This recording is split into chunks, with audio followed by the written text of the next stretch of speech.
सभी को नमस्कार।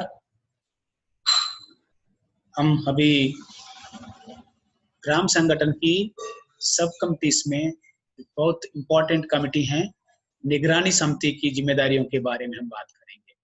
आप सभी से निवेदन है, जो आप देख रहा है इस वीडियो क्लास को, अगर आप हमारा जो पहले बनाए गए ग्राम संगठन की उप समितियों के बारे में हम एक वीडियो बनाया, अगर वो वीडियो नहीं देखे तो कृपया आप पीछे जाके जरूर वो वीडियो देख लीजिएगा, क्योंकि उसमें ग्राम संगठन स्तर पर उप समितियों का जरूरत क्या है, उसको बनाने का तरीका क्या है, कितना बनाना चाहिए, उसका अलग अलग तरीके की जो प्रक्रिया है, उस प्रक्रिया के बारे में वो वीडियो में हमने बताया गया है।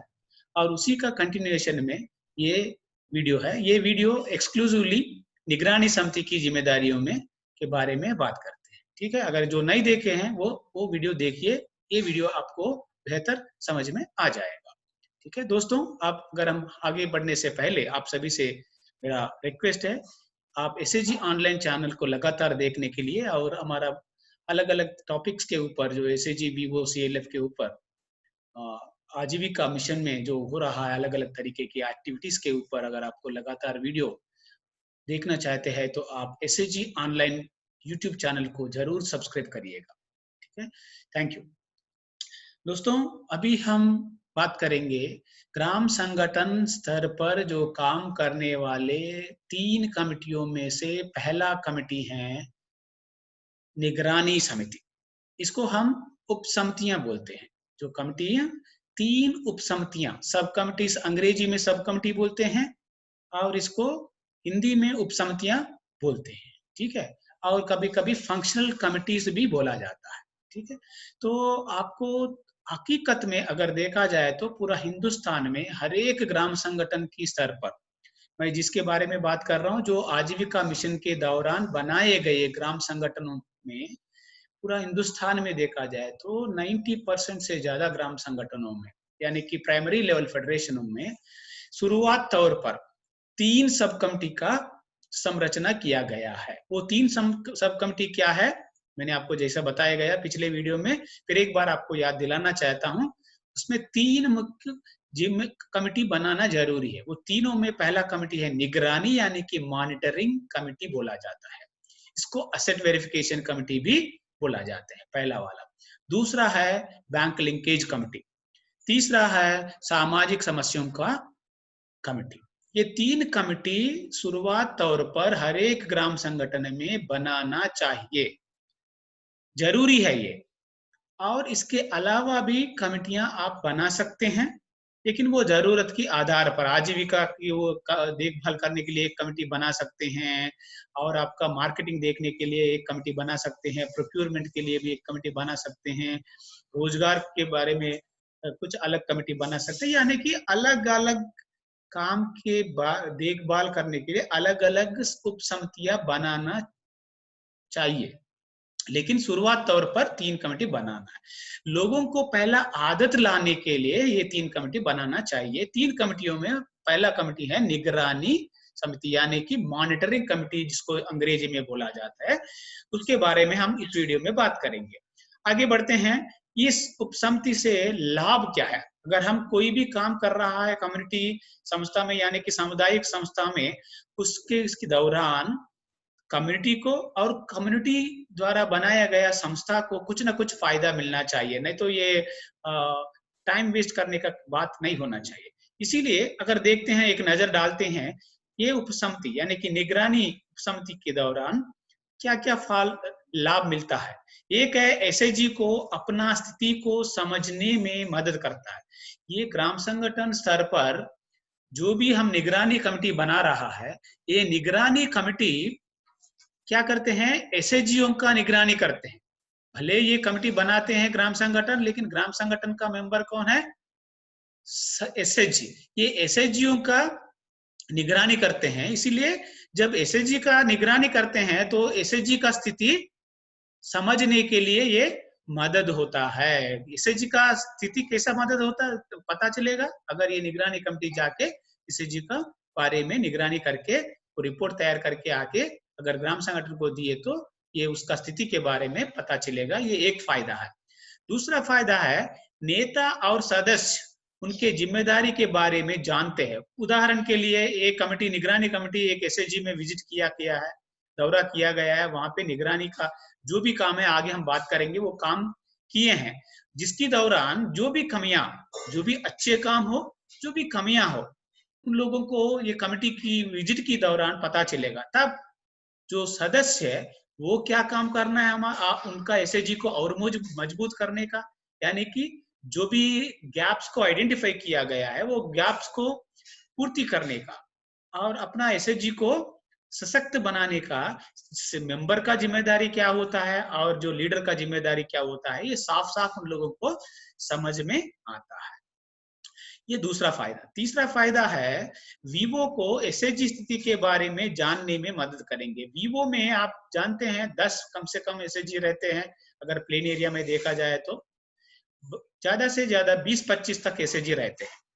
इसमें हर एक एसएचजी का जो कामकाज के बारे में पता करना और वो एसएचजी को मजबूत करना, लगातार वो एसएचजी को सस्टेनेबल तरीके में चलाना, ये विलेज ऑर्गेनाइजेशन का फर्ज बनता है, काम बनता है, जिम्मेदारी बनता है। लेकिन जब तक एसएचजी के बारे में उनको जानकारी नहीं है, वो क्या काम करेगा, उसका सुदृढ़ता के लिए क्या काम करेगा, उसको मतलब उसका कैपेसिटी बिल्डिंग के लिए क्या क्या योजना बना सकते हैं। इसीलिए ये तीसरा फायदा है, ये निगरानी समिति को गठन करके, ये निगरानी समिति को एसएचजी में दौरा में भेज के वहां जो भी काम हो रहा है उसके बारे में निगरानी कमेटी का जो रिपोर्ट मांगते हैं, वो रिपोर्ट के दौरान ग्राम संगठन को हर एक एसएचजी का जो कामकाज की स्थिति के बारे में जानकारी मिलता है। और चौथा जो है, वीवो एसएचजी को मजबूत बनाने में मदद करते हैं। जैसे मैंने कहा, अभी ये निगरानी कमेटी दौरे पे गए हैं, एक एसएचजी का रिपोर्ट लेके आए हैं, वो रिपोर्ट के दौरान ग्राम संगठन को पता चला यहाँ पे बचत सही से नहीं हो रहा है, नहीं तो यहाँ पे बैठक में लोग सही से नहीं आ रहे हैं, नहीं तो बैठक प्रक्रिया सही से नहीं चल रहा है, नहीं तो ये लेन देन में कोई गड़बड़ी है।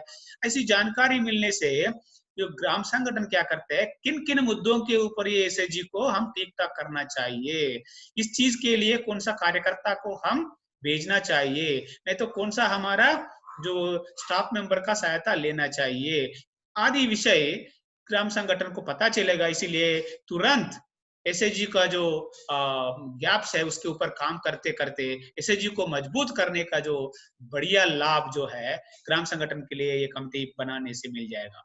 और पांचवा जो है, उपायुक्त क्षमता निर्माण योजना तैयार करने में कर्मचारी को मदद करेगा। उपयुक्त योजना, उपयुक्त कर्म, ये क्षमता निर्माण, यानी कि एसएचजी मेंबरों का, एसएचजी लीडरों का, एसएचजी से जो मिलके काम करने वाले कार्यकर्ताओं का क्षमता वर्धन लगातार करवाना ग्राम संगठन का जिम्मेदारियों में एक जिम्मेदारी है। अगर उन लोगों का क्षमता क्या है, कैसे है, ये आदि विषय के बारे में जानकारी ये निगरानी समिति के दौरान मिल जाए तो एक सही तरीका से कौन सा विषय के ऊपर बुक कीपर को प्रशिक्षण दे देंगे, कौन सा विषय के ऊपर नेता को प्रशिक्षण दिलवा देंगे, मेंबरों को कौन सा विषय के ऊपर प्रशिक्षण दिलवाएंगे, ऐसी जानकारी पूरा निगरानी समिति के दौरान ग्राम संगठन को मिलेगा। ये इस मामले में एक अच्छी तरीका से कार्य योजना बना के एसएचजी को ये सशक्तिकरण करने में, यानी कि क्षमता वर्धन करने में ये निगरानी कमेटी ग्राम संगठन को सपोर्ट करेगा और एसएचजी प्रगति को प्रलेखन में मदद करेगा। आप जानते हैं हमारा एसएचजी 2 साल पहले, 1 साल पहले, कहीं एसएचजी 4-5 साल पहले बनाए गए हैं। जो जिस दिन बनाया गया, अगर आज की तारीख में देखा जाए तो बहुत सारा उन लोगों में प्रगति हुआ होगा, लेकिन जो भी प्रगति हुआ वो प्रगति को कहीं ना कहीं डॉक्यूमेंट करना जरूरी है। नहीं तो 5 साल के बाद, 6 साल के बाद, अगर 10 साल के बाद हम कहाँ शुरू किए थे और कितने कठिनाई को हमने सामने किए थे और कैसे कैसे हमारा फंड रोटेशन हो गया, बढ़ गया, एक्टिविटी बढ़ गया और हमारा कन्वर्जेंस बढ़ गया, कैसे हमारा दीदी लोगों को प्रशिक्षण मिला, आदि विषय के बारे में, हमारा सक्सेस स्टोरी के बारे में अगर जानना है तो कुछ याद रहेगा, कुछ याद नहीं रहेगा। अगर ये कहीं लिखे रहेंगे तो बहुत अच्छा रहेगा, बेहतरीन रहेगा, एक बार इतिहास बनेगा एक एसएचजी का। इसलिए ये मॉनिटरिंग कमेटी यानी कि ये निगरानी उपसमिति का जो रिपोर्ट जो है एक एसएचजी का डॉक्यूमेंटेशन में करने में एक अच्छा मदद मिलेगा, ये भी एक अच्छा फायदा है।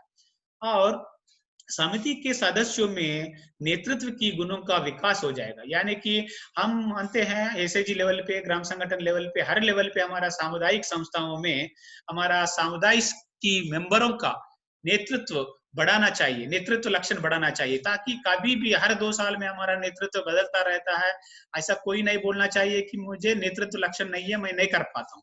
इसीलिए लगातार हम हर एक महिला को नेतृत्व लक्षण, महिला में नेतृत्व लक्षण बढ़ाना है तो काम करने का मौका देना है।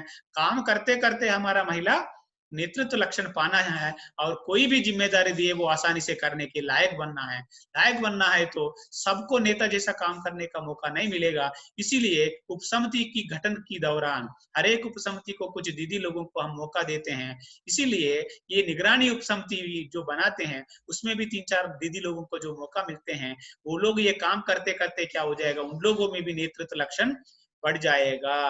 आगे जाके ये लोग कोई भी संस्था का भी नेतृत्व करने के लिए तैयार रहते हैं और अपना व्यक्तिगत जीवन में भी लीडरशिप क्वालिटीज उन लोगों में बढ़ता है। ये एक बहुत बढ़िया फायदा है ये कमिटी बनाने में। और जो लास्ट वाला फायदा अगर देखा जाए तो एसएचजी को व्यवस्थित रूप से मजबूत बनाने में मदद करेगा। हम सोचते हैं कि हमारा एसएचजी लंबे समय तक टिके रहने वाला एसएचजी होना चाहिए, यानी कि self reliant, self sustainable SHG रहना चाहिए। अब ये बातों से बात करने से हो जाएगा क्या?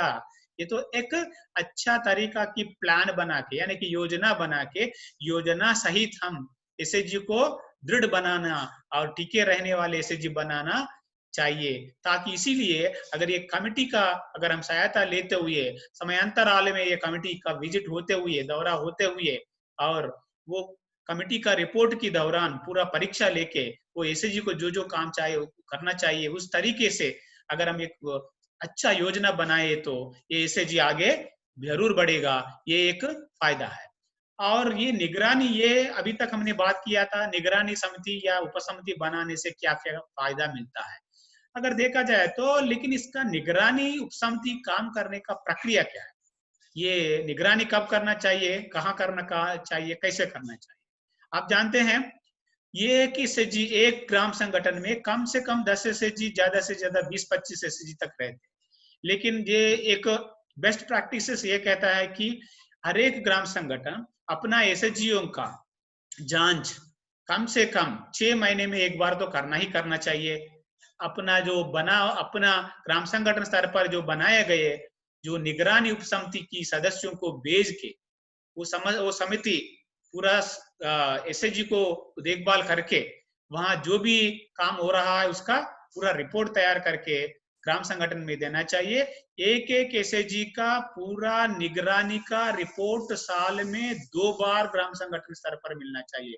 इसका मतलब हर एक एसएचजी को 6 महीने में वो ये निगरानी उपसमिति मिलना चाहिए या देखना चाहिए, दौरा करना चाहिए, विजिट करना चाहिए।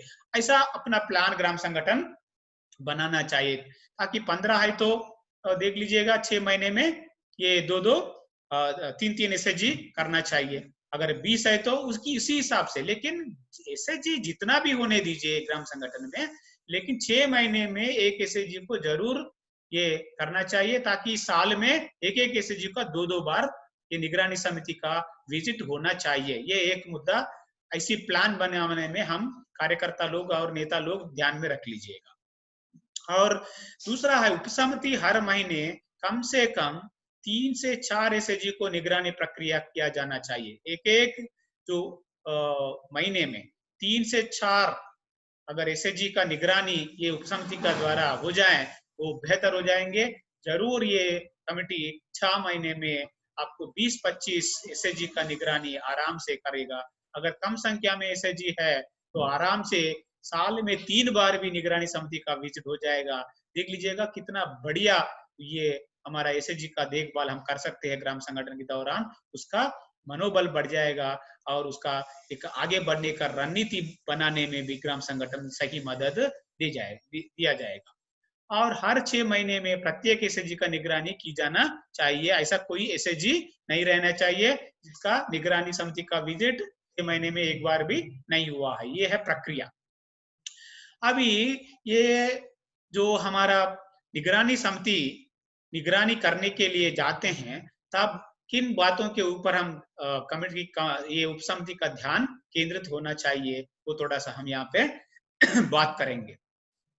ये कमेटी को भेजने से पहले जो भी ग्राम संगठन की पदाधिकारी हो, वहाँ की जो हमारा एनआरएलएम का स्टाफ हो, जरूर आप कमेटी बनाने के बाद वो कमेटी की सदस्यों को, ना केवल निगरानी कमेटी के बारे में बात नहीं कर रहा हूं मैं, कोई भी कमेटी आप बनाते हैं, बैंक लिंकेज का हो, कोई आजीविका का कमेटी हो या निगरानी का हो, वो जिस कारण के लिए, जिस काम के लिए कमेटी बनाया, उस काम के बारे में संपूर्ण ज्ञान लोगों को प्राप्त करना चाहिए प्रशिक्षण की दौरान। मतलब अगर निगरानी कमेटी को अगर हम फील्ड में भेजना है, भेजने से पहले उसका पूरा 2 दिन का प्रशिक्षण होना चाहिए और निगरानी किन किन बातों के ऊपर होना चाहिए, हर मुद्दे के बारे में सविवरण विस्तार से जानकारी उन लोगों को ट्रेनिंग के दौरान मिलना चाहिए। ये ना समझौते वाले बात है। बहुत सारा जगह ये हो रहा है, कागज के ऊपर कमेटियां बना रहा है, बस भूल जा रहा है, कोई दौरे पे आके, विजिट पे आके पूछे तो इधर उधर देख रहे कमेटी वाले कौन है, और बोलते हैं कि बिना ट्रेनिंग उन लोगों को बोलते हैं कि आप जाके निगरानी करो। क्या निगरानी करते भाई? अगर उनका हक और अधिकार या जो जिम्मेदारी के बारे में उनको हम नहीं बताए तो वो लोग कैसे अपना काम को पूर्ति करेगा? इसीलिए प्रशिक्षण, कमेटी फॉर्मेशन एक बात है, दूसरा बढ़िया प्रशिक्षण, हर चीज के बारे में प्रशिक्षण और काम करने के तरीके के बारे में उन लोग को पूरा संपूर्ण जानकारी देना चाहिए। दूसरा, कार्य योजना तैयार करना चाहिए। कमेटी प्रशिक्षण होने के बाद कार्य योजना तैयार कैसे करना, मैंने बोला था, अभी तक बताया आपको, हर माह में कम से कम 3 से लेके 4 एसएजी तक वो लोग विजिट करना चाहिए एसएजीओ का। अगर विजिट करना है तो फलाना दिन में फलाना एसएजी में जाएंगे और कौन सा समय से कौन सा समय तक जाएंगे, ऐसा आदि विषय के बारे में एक कार्य योजना ये कमेटी बनाने का में भी कैडर मदद करना चाहिए, बनाने का प्रक्रिया कमेटी को प्रशिक्षण में सिखाना चाहिए। और तीसरा, ये क्षेत्र की दौरा, मतलब यानी कि जो फील्ड विजिट करते हैं, वो फील्ड विजिट में क्या क्या करना है, उन लोगों का जिम्मेदारियों का बारे में संपूर्ण जानकारी देना चाहिए, उनका रहन सहन के बारे में, बोलचाल के बारे में, उनका व्यवहार के बारे में, और एसएजी से कैसा रहना चाहिए, वो मतलब उनका हक अधिकार क्या रहता है, कैसे वो लोग बातचीत करते हैं, वगैरह वगैरह चीजों के बारे में उन लोगों को क्लियरली बताना चाहिए।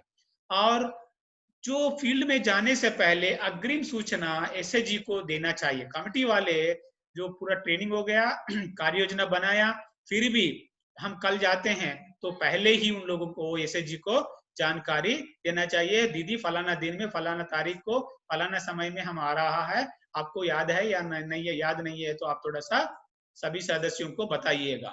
ऐसा करके पूरा इंफॉर्मेशन उन लोगों को देना चाहिए। और समिति को तय समय के अनुसार कार्यक्रम स्थल पर पहुंचना चाहिए। जिस समय दिया गया है एसएजी को विजिट के लिए आने के लिए, वो समय पे ही वो लोग पहुंचना चाहिए। मतलब जो हमारा उपसमिति कार्यकर्ताओं के लिए एसएजी वाले वेट करते हुए नहीं रहना चाहिए, ये समय पाबंदी रहना चाहिए कमेटी वाले। और जो भी विजिट के दौरान देखते हैं, बात करते हैं, वो पूरा रिपोर्टिंग जरूर करना चाहिए। एक प्रोफार्मा मैं बताऊंगा आपको, अगर उसको थोड़ा सा आगे पीछे अगर आप ऐड करना है तो कर सकते हैं, निकालना है तो निकाल सकते हैं, लेकिन रिपोर्टिंग फॉर्मेट जरूर उनका हाथ में रहना चाहिए, लेके जाना चाहिए फील्ड में जाते वक्त। और जो रिपोर्टिंग का फॉर्मेट उधर ही भरना चाहिए, और जो रिपोर्टिंग बनाते हैं वो वहां पे एसएजी मेंबरों को शेयर करना चाहिए। और जो दौरा कंप्लीट होने के बाद ग्राम संगठन की जो बैठक में जो एजेंडा बिंदु आते हैं, उपसमिति का समीक्षा, तब ये रिपोर्टिंग फॉर्मेट वहां पे सबमिट करते हुए समीक्षा में ये लोग हाजिर होना चाहिए। और अभी आगे बढ़ेंगे हम, ये निगरानी समिति किन किन बातों के ऊपर एसएजी में, आप जानते होंगे हम बात कर रहा है ग्राम संगठन की निगरानी समिति के बारे में। ये ग्राम संगठन की निगरानी कमेटी अगर एसएजी को निगरानी करने के लिए जाते हैं, इसीलिए ये एसएजी का निगरानी के लिए निकलते हैं, तब किन किन बातों के ऊपर, मुद्दों के ऊपर, मुख्य विषय के ऊपर ये लोग ध्यान देते हुए निगरानी करना चाहिए। मैं यहाँ पे उदाहरण के तौर पर दे रहा हूँ कुछ मुद्दा या विषय, और आप इसको और कुछ चीजें जोड़ सकते हैं। उसमें ध्यान देने वाला बात क्या है, पंचसूत्र का पालन कैसा हो रहा है, ये निगरानी समिति का पहला जो उनका विषय है देखने का। पंचसूत्र में क्या आएगा आपको पता है, बैठक। ये बैठक नियम का पालन, बैठक नियम हमारा हर एक एसएचजी में 4 तरह की नियम रहता है, उसमें से बैठक नियम एक है। क्या बैठक पंचसूत्रों में जो पहला सूत्र है बैठक, क्या ये बैठक के लिए जो भी नियम बनाया गया वो एसएचजी, एक एक एसएचजी का नियम अलग अलग होता होगा, लेकिन हमारा जो नियम लेके जाके उनका जो निगरानी नहीं करना है, जिन एसएचजी में हम दौरा कर रहा है उन एसएचजी का बैठक को लेके क्या नियम वो अपना प्रस्ताव पुस्तक में लिखा गया है, प्रस्तावित किया गया है, उसको देखते हुए क्या जो नियम लिखे हैं वो नियम के अनुसार वो बैठक हो रहा है नहीं हो रहा है, उसका निगरानी करना चाहिए। और बचत को लेके भी ये बचत वाला बात कहाँ आता है आपको, आर्थिक नियम हर एक एसएचजी में भी वित्तीय नियम बना के रखते हैं, वो वित्तीय नियम एक बार देख लीजिएगा। हर हफ्ता करने के लिए तय किया है क्या, नहीं तो 15 दिन में करने का, या नहीं तो महीने में करने का, और कितना करने का वो लोग तय किया है, क्या जो तय किया है उसके हिसाब से वो लोग बचत कर रहा है नहीं कर रहा है, क्या उसमें कोई कमियां है क्या, ये भी निगरानी कमेटी ध्यान देना है।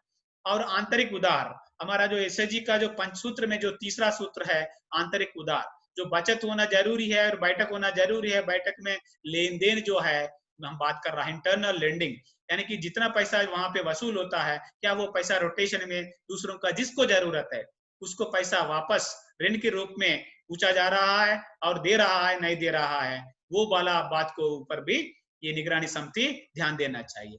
और वित्तीय नियम का पालन एक बार नजर डालना चाहिए।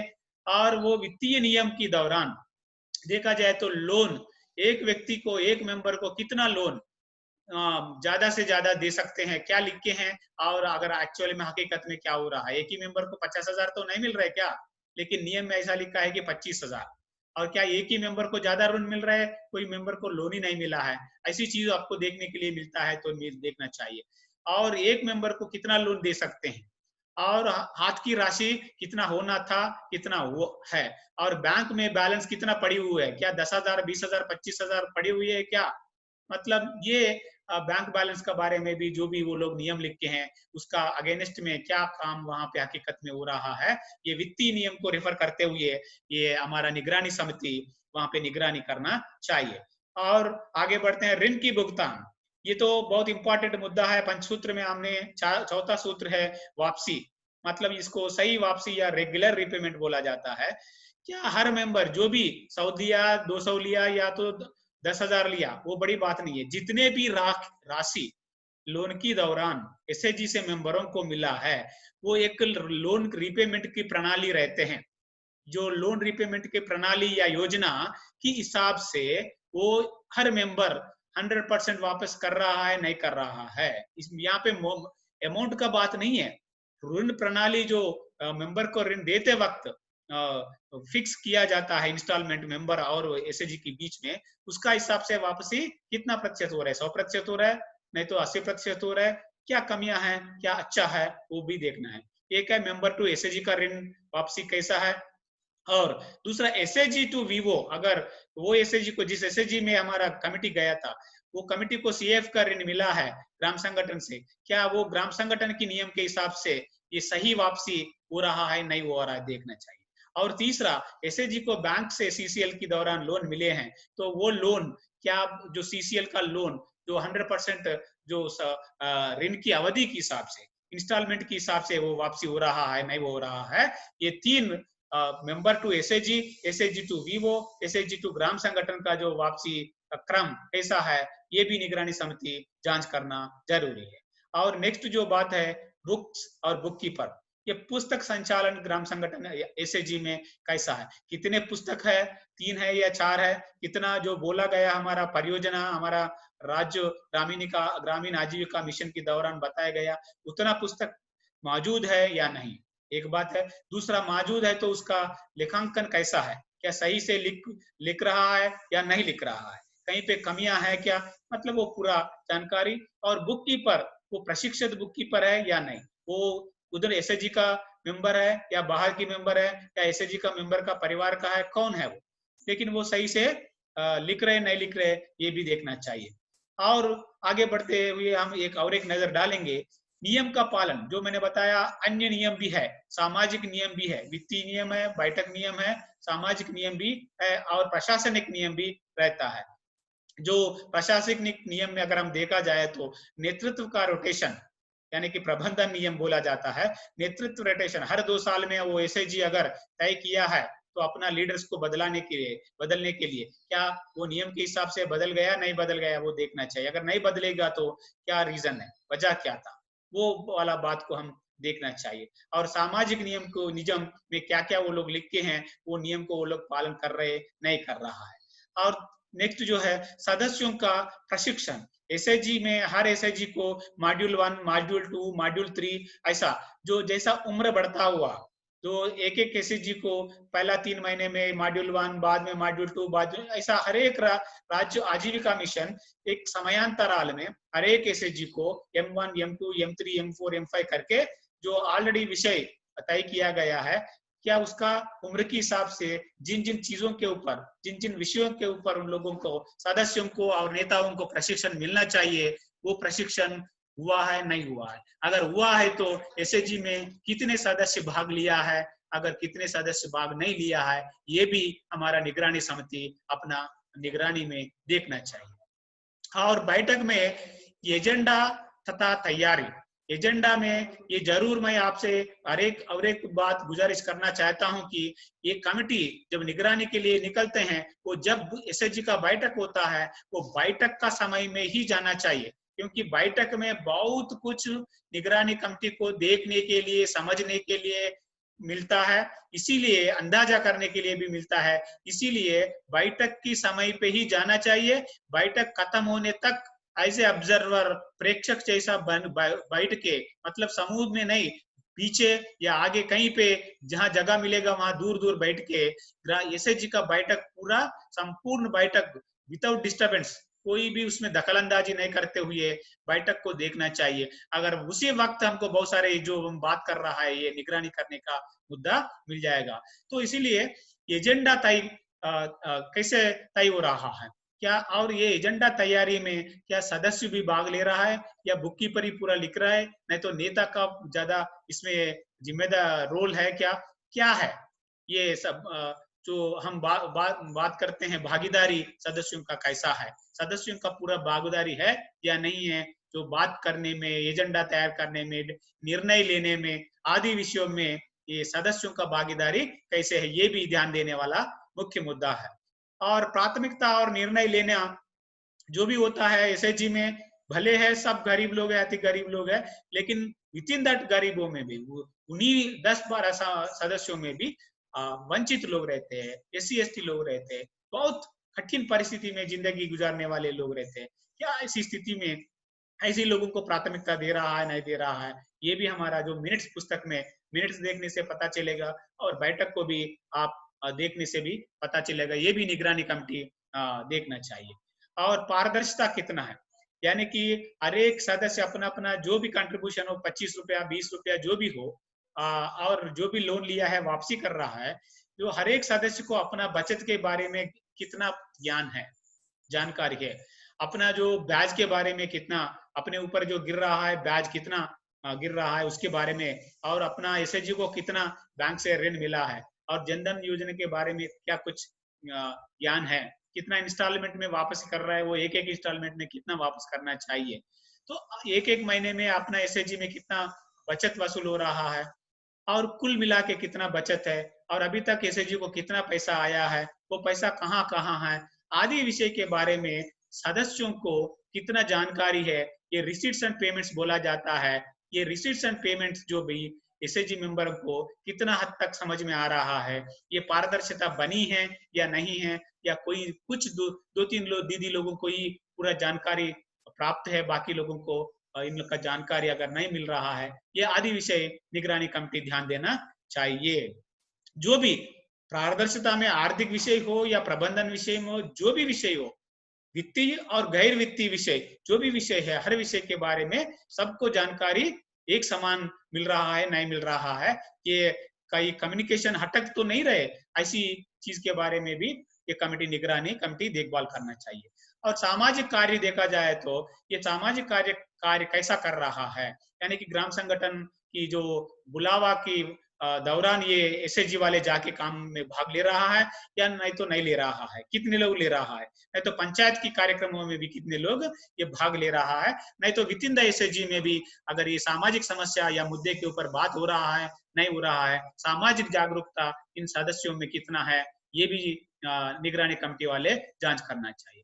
और आगे बढ़ेंगे तो घरेलू मुद्दे पर चर्चा और सहयोग, और हमारा सभी दीदी अलग अलग परिस्थितियों में जिंदगी गुजार रहा है, जी रहा है, एक एक परिवार में घरेलू का अलग अलग स्थिति रहता है, अगर किसी का बच्चों का जो पढ़ाई का इश्यू होता है, किसी का मतलब अपना परिवार में गृह हिंसा के बारे में भी हो सकता होगा, लड़कियों का भी कुछ मारपीट का होगा, ऐसी मुद्दे के ऊपर चर्चा हो रहा है, अगर चर्चा हो रहा है तो कुछ सहायता मिल रहा है नहीं मिल रहा है, ये भी जांच करना जरूरी है। और सरकारी कल्याणकारी योजना, वेलफेयर स्कीम्स हम बोले जाते हैं, ये बहुत सारे राज्य सरकार के दौरान और भारत सरकार के दौरान बहुत सारे योजना लागू है, जो इस योजना के बारे में क्या कभी यहाँ पे चर्चा हो रहा है या नहीं हो रहा है, और इसके बाद कुछ हक और अधिकार के बारे में इन लोगों को क्या जानकारी है, और क्या मनरेगा के बारे में, ये जॉब कार्ड के बारे में, राशन कार्ड के बारे में, नहीं तो ये अलग अलग तरीके की जो स्कीम्स है उसके उसका एक्सेस कैसा है, उसका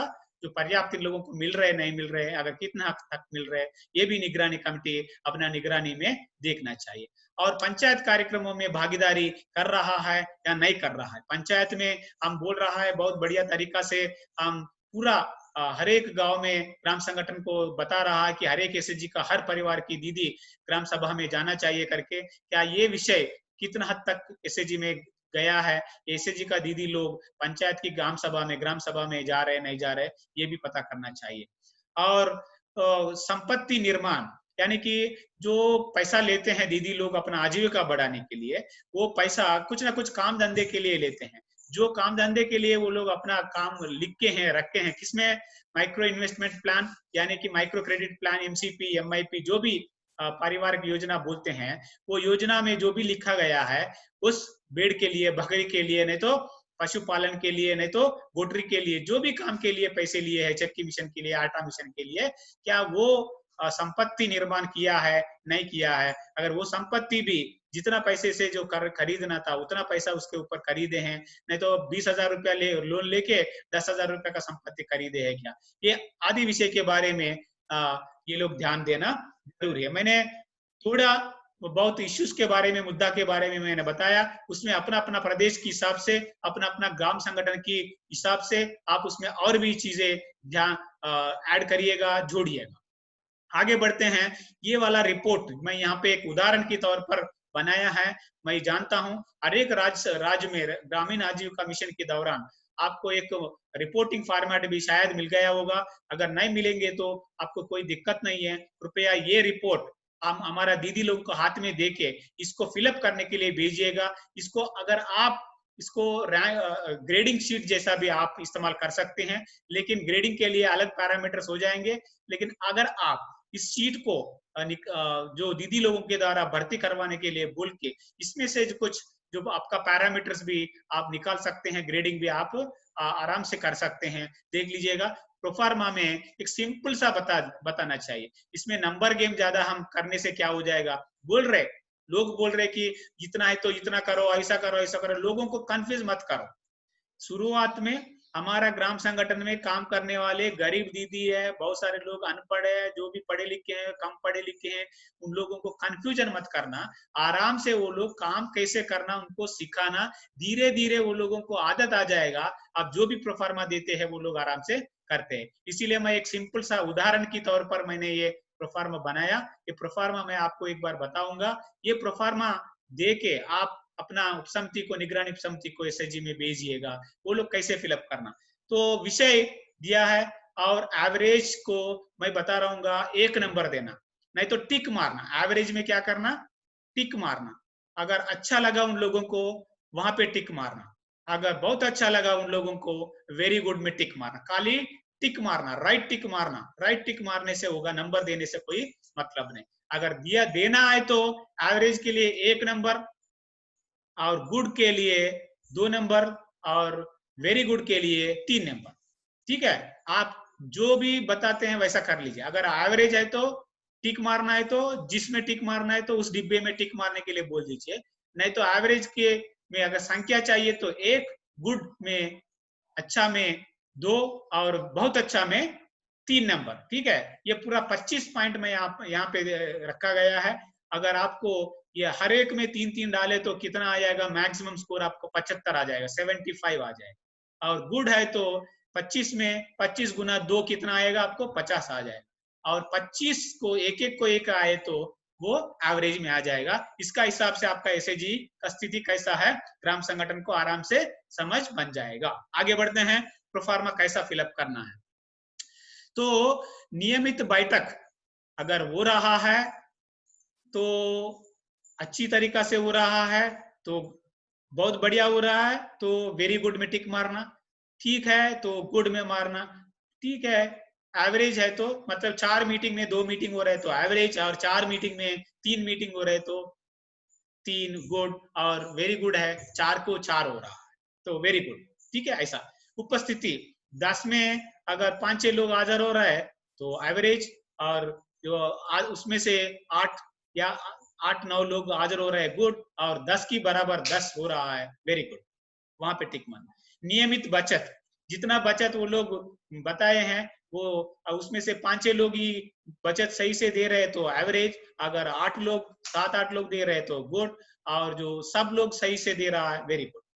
और आंतरिक उधार मतलब हर सप्ताह नहीं तो हर बैठक में 1 या 2 लोगों को, ये अगर ये बैठक में महीने में 4 बैठक में 1 बैठक में भी अगर वो लोग ऋण नहीं दे रहे, 1 बैठक में दे रहे तो एवरेज, अगर 2 बैठक में दे रहे तो गुड, और 4 बैठक है तो 4 बैठक में दे रहे हैं तो वेरी गुड।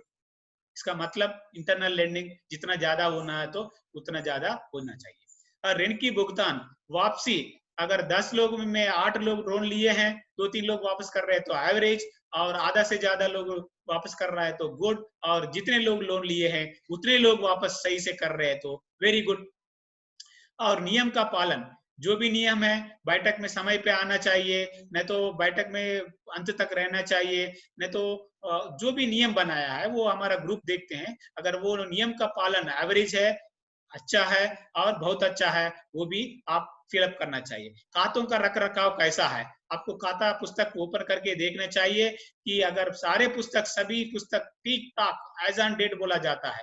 जिस दिन हमारा कमेटी उपसमिति देखने के लिए गया था वहां तक कोई भी पन्ना छोड़ के नहीं है, एकदम ठीक ठाक लिख के रखे हैं तो वेरी गुड, नहीं तो आधा छोड़ के आधा लिख के, तो बहुत इधर उधर थोड़ा सा गैप्स है, बहुत कम गैप्स है तो गुड, और बहुत सारा गैप्स है तो एवरेज में उसको टिक मारना चाहिए। और प्रशिक्षित बुककीपर को प्रशिक्षण नहीं हुआ तो और हुआ या नहीं तो बेहतरीन प्रशिक्षण हुआ तो वेरी गुड। और सदस्य की भागीदारी, तो सदस्यों का भागीदारी ऑब्जर्वेशन करते हुए करना है, तो 3-4 लोग बात कर रहे तो एवरेज, और आधा से ज्यादा लोग बात कर रहे तो गुड, और सब लोग भागीदारी ले रहे तो वेरी गुड में टिक करना। हाथ में पैसा कैश इन हैंड ज्यादा नहीं रखना चाहिए, 100-200 तक चलता है, अगर उसका नियम भी रहता है वो नियम के हिसाब से अगर 100-150 रुपया हाथ की राशि है तो ठीक है, नहीं तो वो 500 है, अगर 1000-2000 है तो एवरेज ग्रुप है, और 1000-1500 है तो गुड है, मतलब 500 से कम है तो गुड है, और हाथ की राशि 100-150 से ज्यादा नहीं है तो वेरी गुड है। ये पॉइंट है। अभी बैंक की खाता में बैलेंस कितना है, कुछ ऐसे जी 50,000 रुपया रखे हैं वो एवरेज ग्रुप है, ज्यादा पैसा बैंक में खाता में अगर फजूल रखे हैं तो वो पैसा खराब है, इसीलिए एवरेज है। हाँ, बहुत कम पैसा ठीक है, 5,000-10,000 रखे हैं तो गुड है, और बिल्कुल 500-1000 से ज्यादा नहीं रखे हैं तो वो वेरी गुड है। ऋण की वितरण, जो ऋण की वितरण देखा जाए तो यहाँ पे 2 पॉइंट को ध्यान में रखना चाहिए।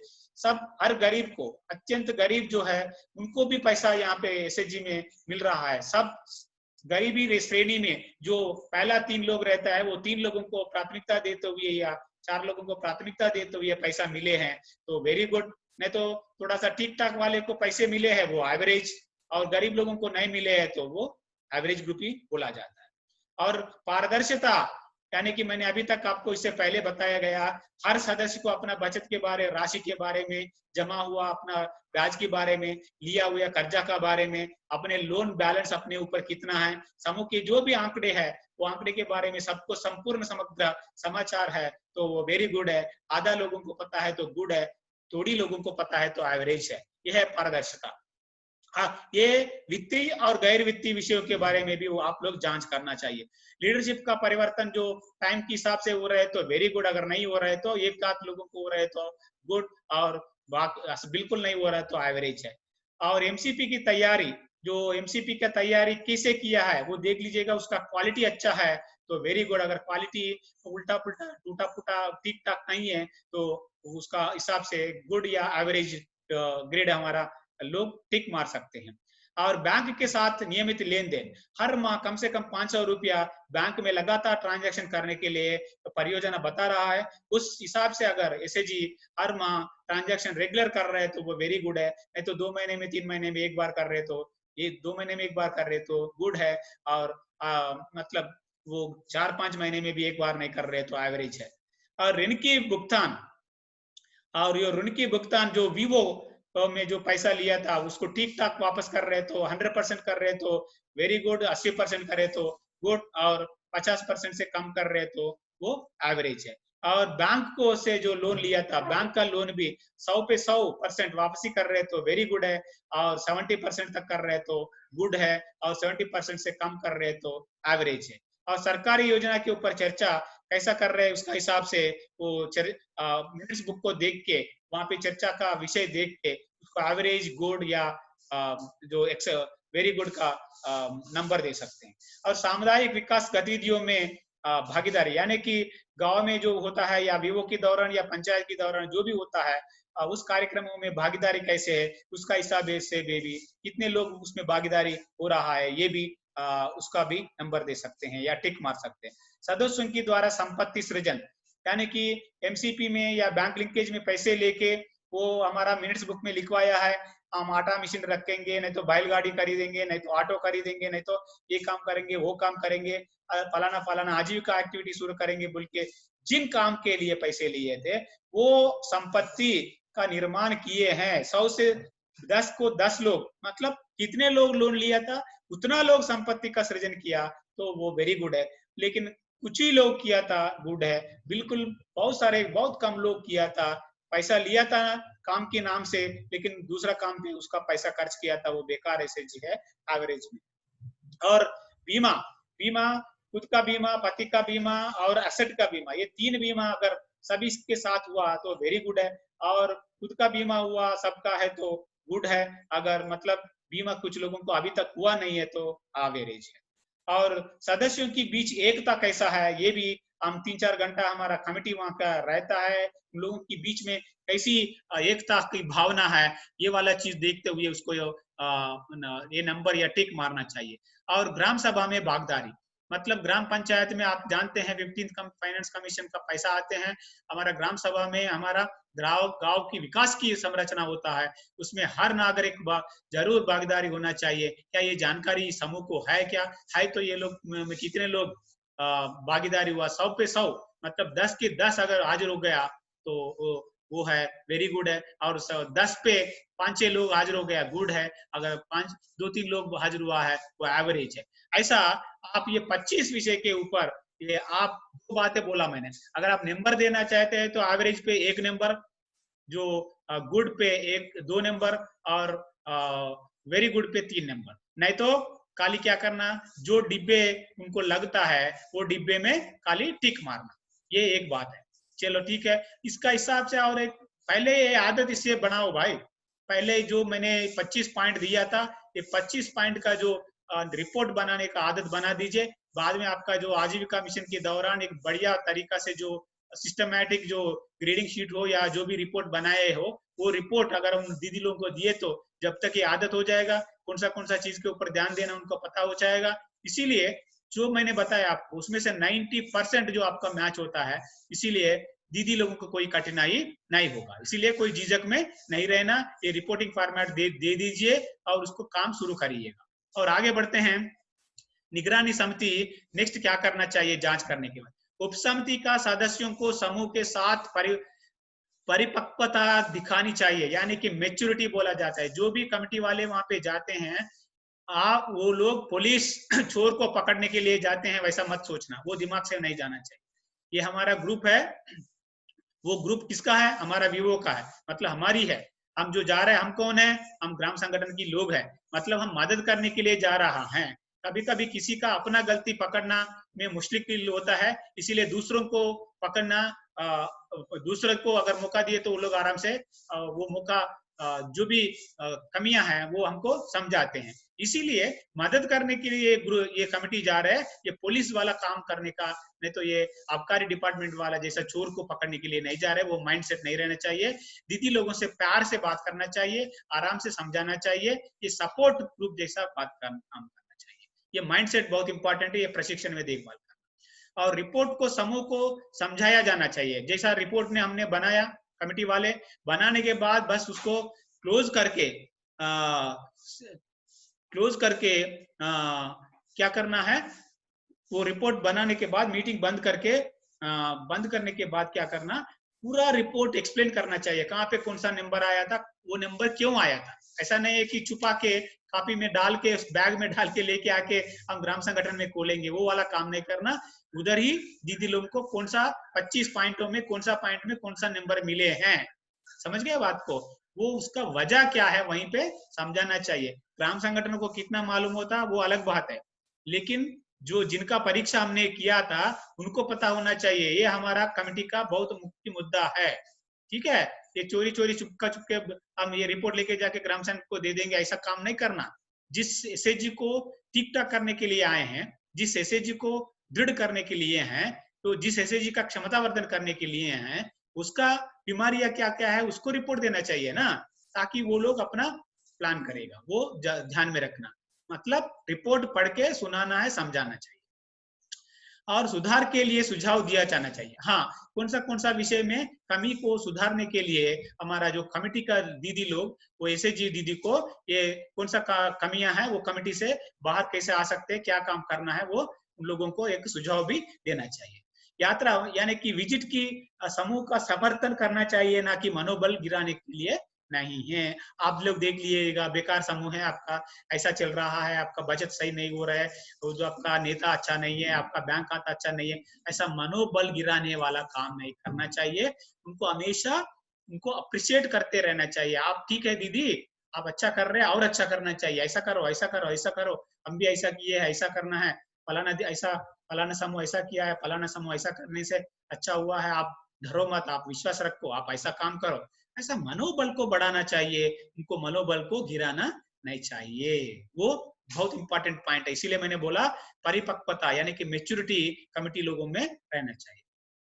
सदस्यों को दूर करने के लिए कार्य योजना, समूह समस्याओं को दूर करने के लिए कार्य योजना तैयार करने में सहयोग करना चाहिए। जो जो 25 पॉइंट्स में जो भी कमियां निकले हैं, वो कमियां जब हम एक्सपेक्ट लिए हैं, उसके सुधरने के लिए भी कुछ बातें बोले हैं, उसको एक योजना बनाने के लिए उसमें लीडर्स का रोल क्या होना चाहिए, बुक कीपर का रोल क्या होना चाहिए, सदस्यों का रोल क्या होना चाहिए, ये सब लोगों को अपना मिलके एक कार्य योजना, वो आइडेंटिफाइड गैप्स है उसमें से बाहर निकलने के लिए योजना बनाने में भी ये कमेटी मदद करना बहुत इंपॉर्टेंट है।